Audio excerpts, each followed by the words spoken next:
Que tiene que haber más gente ofreciéndome viviendas, más Exacto. empresarios. Tiene que haber más empresarios, tiene que haber más oferta para que en esa competencia, en esa competitividad por vender tu producto, ellos bajen Ellos los se precios. ajusten más a conseguir su Claro, objetivo, que es vender, y el mío comprar. claro, porque el empresario va a tener dos formas de vender su producto, que es o bajas o compites en precio y vendes más barato que el de al lado, o ofreces un valor añadido que no tiene el de al lado. Ahí no compites en precio, pero por lo menos le ofreces algo más que está dispuesto a pagar el otro, ¿no?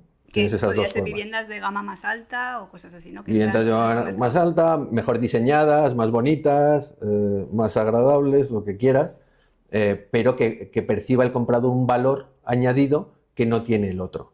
Pero a similitud de viviendas, lo que vas a tener que hacer es vender por debajo del de al lado, si son muy parecidas, si no tiene una ventaja competitiva destacable, ¿no? Y para eso tiene que haber distintos oferentes, ¿no? Si de repente hay una demanda enorme, pero hay 4 que ofrecen, no tienen que pelear por bajar los precios. Se van a vender sus productos aunque estén altos, ¿no? Y están muy cómodos también. Están muy cómodos, exacto. O sea, Exacto. es como, es mi corralito, aquí no entra nadie y aquí... Exacto.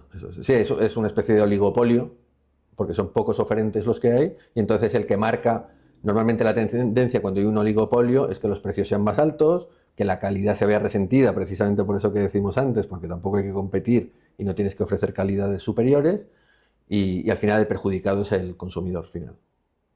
Vale, otra. Función empresarial. ¿Qué es esto? Función empresarial es que es una condición innata del ser humano. En este actuar que tenemos los seres humanos, en esta búsqueda de fines y utilización de medios para alcanzar fines que buscamos, pues estamos actuando empresarialmente. Fundamentalmente lo que hacemos es o sea, no siempre, la actuación empresarial no siempre es una actuación para un beneficio monetario. O sea, tú puedes actuar empresarialmente pues porque tienes una afición o cualquier cosa. Simplemente lo que hago es buscar un fin y para ello normalmente utilizo medios que me faciliten alcanzar ese fin.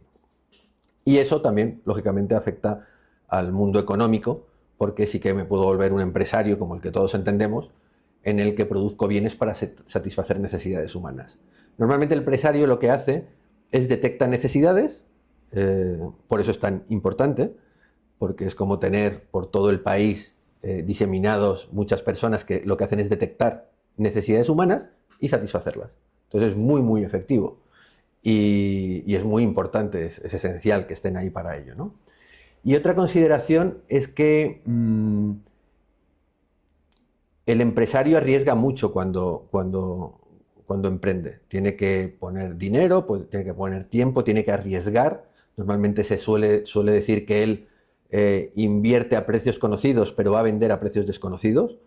Entonces, en ese meterte, digamos, en el futuro incierto, en esa incertidumbre, en esa niebla del futuro, se va a adentrar ahí dentro y nos va a traer a nosotros los productos, los que no somos empresarios, sin que nosotros tengamos que arriesgar. O sea, es como el explorador que se mete en la selva a conseguir algo arriesgándose y nos trae el producto y nosotros estamos a gusto. Claro, él se lleva una parte de la ganancia porque está arriesgando, está haciendo ese trabajo de búsqueda de esos bienes que nos van a mejorar la vida, ¿no? Y que también se Entonces, puede arruinar.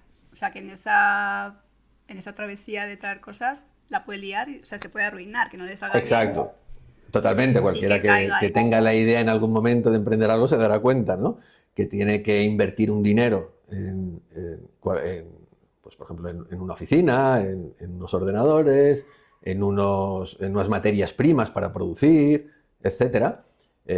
Y en el caso inmobiliario, pues aún más, ¿no? Porque tienes que invertir en hacer las infraestructuras, en comprar los suelos, en construir y demás. Tienes que hacer unos gastos muy, muy importantes y de repente, si de repente viene una crisis, pues te llegas a la ruina porque has incurrido en gastos mayores que luego los precios de venta, como ocurrió en el año 2008, por ejemplo, con la crisis inmobiliaria, ¿no?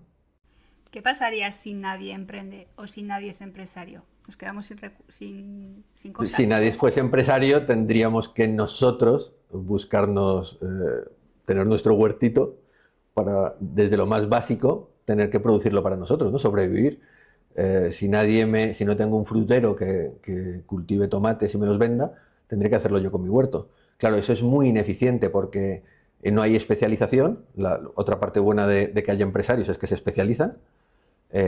Otra es que hay división del trabajo y está ligada a la especialización, y eso es muy, muy eficiente. Si cada uno de nosotros, como en tiempos pasados, tuviese que tener su huerto, sus cabras y demás, y no hacerse su propia ropa, todas estas cosas serían de una ineficiencia increíble y viviríamos en la pobreza más absoluta, claro. En el mundo urbanístico sería, pues igual, materiales que aquí no se producen, imposible traerlos, si nadie los trae. Claro, sí. Eso, por ejemplo, las autarquías, ¿no? Los países que, o sea, no hay que llevarlo ni siquiera a la persona, al individuo, ¿no? Porque eso ya es el caso más extremo. Pero hay países que también han decidido en ciertos momentos vivir de su propia producción y tienen muchos problemas para ello, ¿no? Y más en estos tiempos modernos donde está tan tecnificado todo. Entonces, cuando vayas a intentar producir cualquier bien, te vas a dar cuenta enseguida que te hace falta algún elemento, por ejemplo, las baterías de litio, ¿no? Para producir un móvil. Pues necesitas una mina de litio, necesitas tecnología para extraer ese litio, necesitas la tecnología para hacer esas baterías eficientes, etcétera, ¿no? Y esto es aplicable también a los materiales de construcción, por supuesto, ¿no? Venga, otra que esta me costó un poquito. Cálculo económico.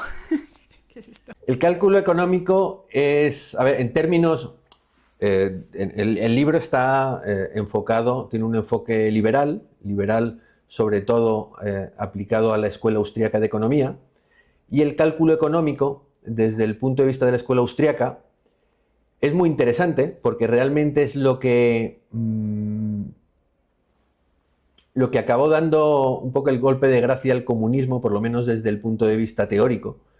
En los años 20 del siglo pasado, Ludwig von Mises, que es uno de los exponentes más importantes de la escuela austríaca, se dio cuenta que uno de los problemas del socialismo y del comunismo era que no podían hacer el cálculo económico, que si tú manejas la economía centralizadamente, no puedes tener la información suficiente ni siquiera para producir. Por ejemplo, no tienes precios de mercado, y sin precios de mercado, los precios de mercado te dan una información que es muy valiosa acerca de la escasez o no de ciertos bienes.